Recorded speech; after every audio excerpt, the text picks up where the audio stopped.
कफन मुंशी प्रेमचंद द्वारा रचित एक बहुत ही मार्मिक कथा है, जिसमें सामाजिक जटिलताओं को बड़े अच्छे ढंग से पिरोया गया है। इस कथा के मुख्य किरदार घीसू और माधव हैं। घीसू अपने पुत्र माधव का विवाह बुधिया से कर देता है। बुधिया एक मेहनती स्त्री होती है और वो दूसरों के घरों पर झाड़ू, पोछा, बर्तन ये सब करके कुछ धन कमाती है और साथ ही उन घरों में बचा हुआ बासी खाना भी घर ले आती है, जिसे घीसू और माधव खा करके अपना जीवन सुख से बिताते हैं। कुछ समय पश्चात बुधिया गर्भवती हो जाती है। जब बुधिया गर्भवती हो जाती है तो उसके स्वास्थ्य का कोई ध्यान नहीं रखता। धीरे धीरे उसका स्वास्थ्य बिगड़ता जाता है।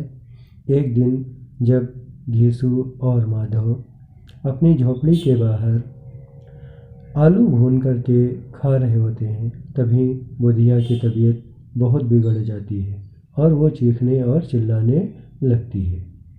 माधव उसकी चीखों को सुन करके कहता है कि लगता है अब बुधिया नहीं बचेगी। घीसू भी उस पर हामी भर देता है।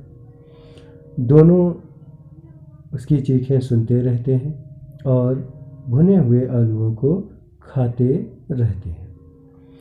फिर जब उनका पेट भर जाता है तो दोनों वहीं पर अपनी धोती ओढ़कर सो जाते हैं। सुबह माधव कुटिया में जाकर के देखता है तो बुधिया की मृत्यु हो चुकी होती है। माधव बाहर निकल करके ये बात घीसू को बताता है। अब घीसू और माधव दोनों रोना शुरू कर देते हैं, जिससे बहुत सारे ग्रामीण लोग एकत्रित हो जाते हैं।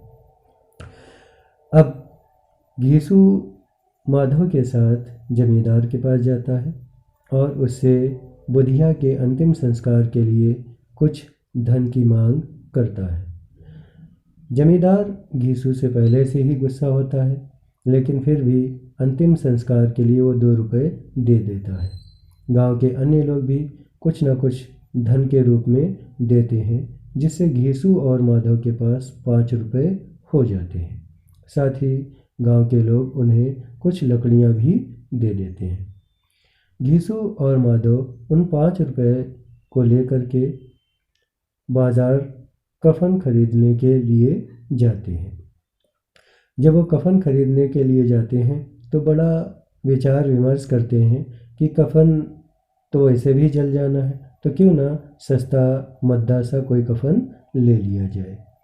घीसू और माधव ये विचार करते हुए कपड़े की कई सारी दुकानों पर जाते हैं, लेकिन उन्हें कोई भी कफन पसंद नहीं आता।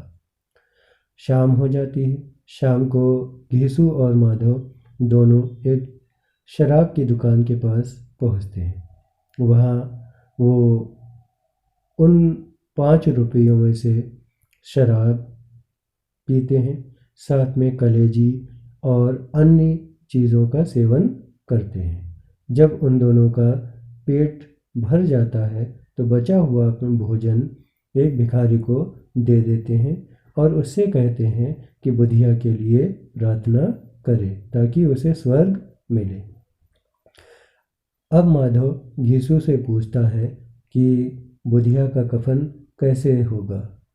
घीसू कहता है, जैसे पहले दया करके गांव वालों ने हमें धन दिया था बुधिया के कफन के लिए, ठीक उसी तरह से गांव वाले दोबारा से धन एकत्रित करके बुधिया को कफन भी दे देंगे, लेकिन इस बार वो पैसे हम लोगों के हाथ में नहीं आएंगे।